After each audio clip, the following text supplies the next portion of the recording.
नमस्कार दोस्तों, मैं हूँ दिनेश के वोरा। नमस्कार दोस्तों, मैं हूँ दिनेश के वोरा। स्वागत है आपका न्यूज़ टाइम एस न्यूज़ के इस अंक में।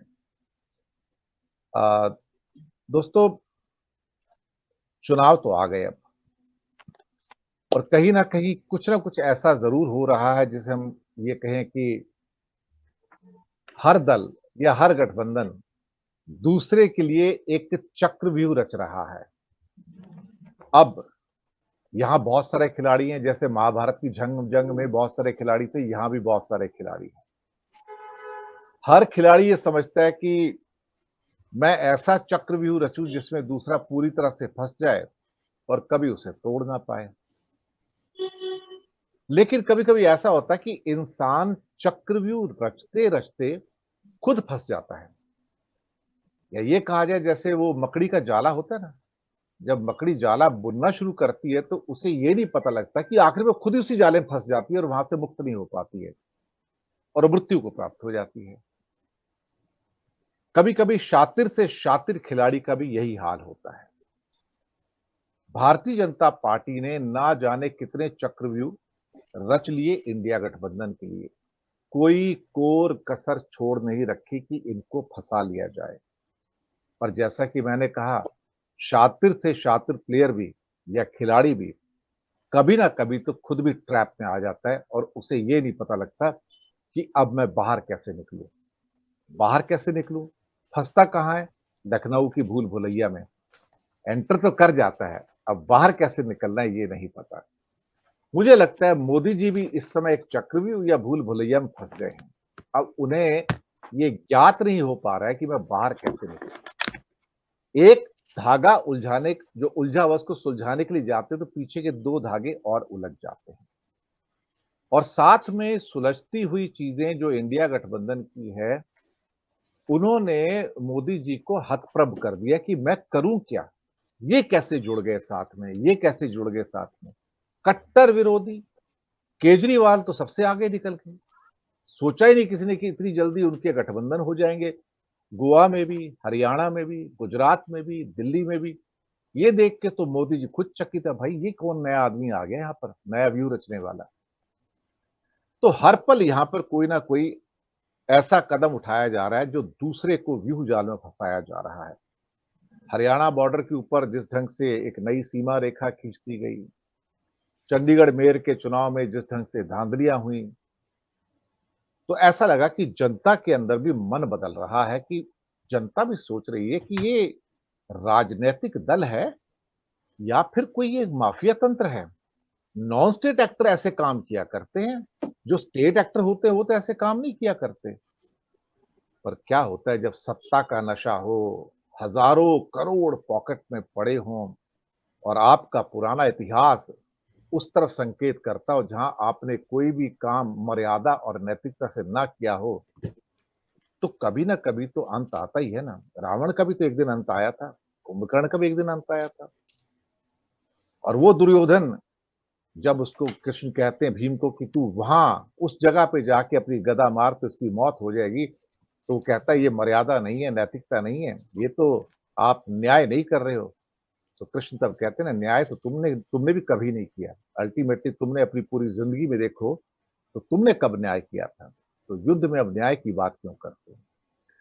तो इस चक्रव्यूह के बारे में बात करने के लिए आज हमारे साथ जो वरिष्ठ विश्लेषक मौजूद है उनका परिचय करवाता हूं। हालांकि उनको परिचय की जरूरत नहीं है, हिंदुस्तान के जाने पहचाने चेहरे हैं, हिंदुस्तान के स्टार हैं बल्कि कहा जाए।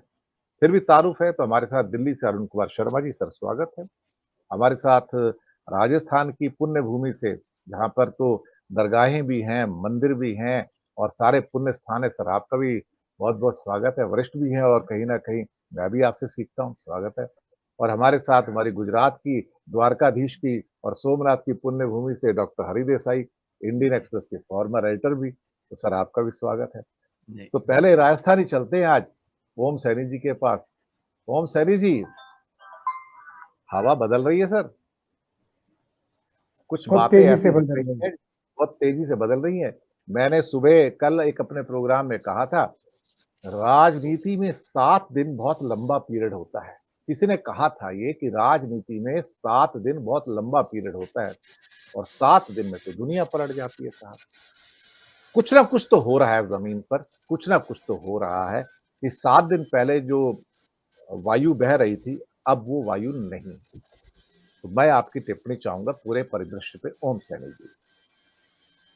देखिए, कुल मिलाकर के जिस तरह से सारी बातें प्रारंभ हुई थी मणिपुर से, और समझा जा रहा था कि एक थका हुआ प्रयास है, खासतौर से जब अ, नीतीश जी सब छोड़ करके और उधर आ गए तो लगा कि नहीं, अब कोई है नहीं इनके पास में ऐसा चाणक्य जो संवाद स्थापित कर सके और आगे बढ़ा सके चीज़ों को।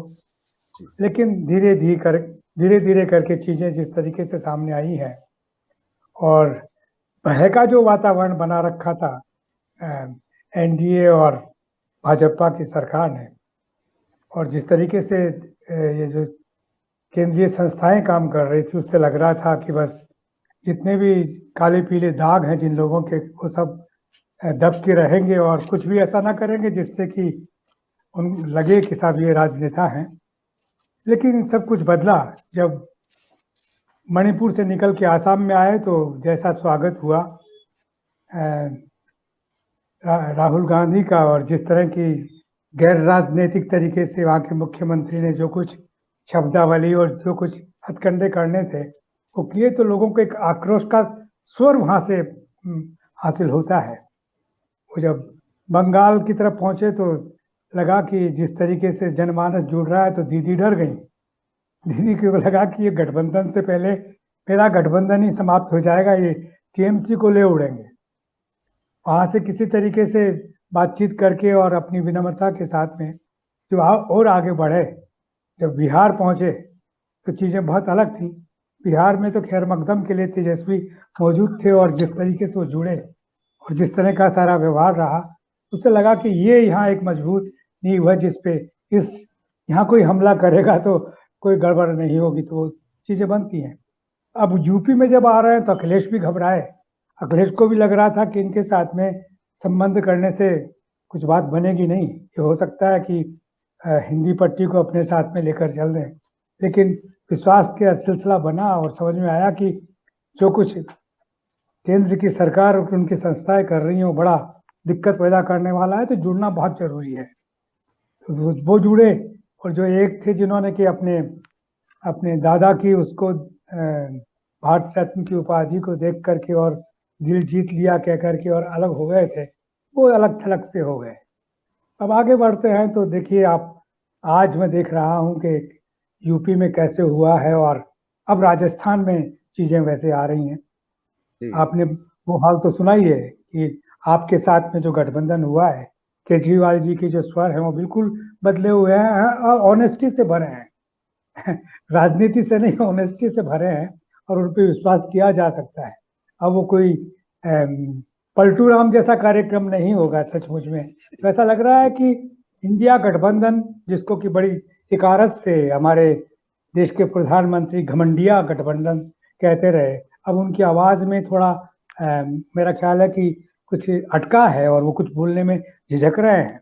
और जैसा लगता है कि हिंदी बेल्ट से अगर आपके साथ में आपकी गणित गड़बड़ाती है तो फिर आप हिंदुस्तान में कहीं भी नहीं है।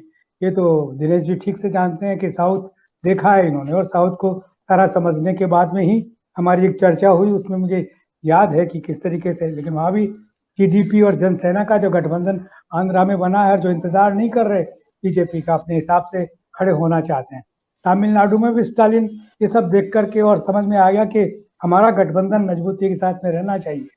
केरला में जो दृश्य है उसमें भी कोई संकट नहीं है, भी कांग्रेस का वामपंथियों का जो सिलसिला है वो प्रकार रहेगा, वहाँ भारतीय जनता पार्टी के कोई जगह नहीं है। ऐसी स्थिति में मैं समझता हूँ कि आज वो जो चक्रव्यूह बता रहे थे कि साहब वो चक्रव्यूह कोई तोड़ नहीं पाएगा या कोई उसमें घुस गया तो निकल नहीं पाएगा, तो वो हालत हो रही है हमारे एनडीए गठबंधन की या भारतीय जनता पार्टी की या दो महारथियों की जो प्रधानमंत्री और गृह मंत्री का पद संभाले हुए हैं। जी, आपने बिल्कुल सही कहा।